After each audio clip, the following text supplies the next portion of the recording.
C'est en voulant devenir mère que Céline apprend qu'elle est atteinte d'une polykystite rénale, une maladie qui va contraindre les médecins à lui enlever un rein.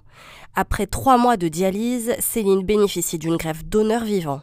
La chance à Céline, c'est que dans son cas en particulier, où on a été obligé d'enlever ce rein, elle avait la chance d'avoir un donneur dans la foulée. Donc du coup, on a pu faire une séquence rapide.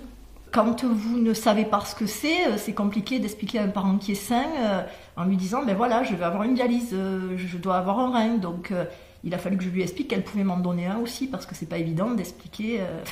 C'était le moyen de pouvoir revivre normalement. Quand le donneur est la maman, ça se passe assez facilement. Quand c'est le conjoint, ça se passe assez facilement. Quand c'est entre frères et sœurs, ça se passe assez facilement. Finalement, celui qui est le moins naturel pour nous en tant que médecin, c'est quand ce sont les enfants qui donnent aux parents, finalement. C'est une grande chance que ma mère puisse me donner un rein. Et là, une autre vie qui commence et l'envie de revivre comme avant.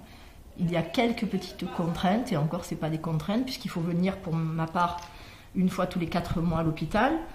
Ensuite, comme vous pouvez le voir aujourd'hui, lorsque je suis au sein d'un hôpital, eh bien, je mets un masque. Ou sinon, je suis normo-sucré, normo-sodé, c'est-à-dire que je mange normalement, je bois normalement, j'ai jamais bu d'alcool et j'ai jamais fumé avant, donc ça n'a rien changé à ma vie. Je fais du sport, je travaille.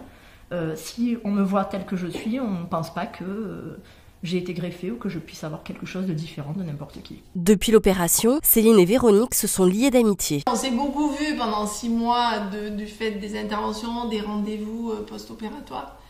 Et puis après, par la suite, c'est vrai que Céline, c'est quelqu'un, à chaque fois qu'elle vient en consultation, elle m'envoie un SMS pour voir si j'ai le temps de venir boire un café.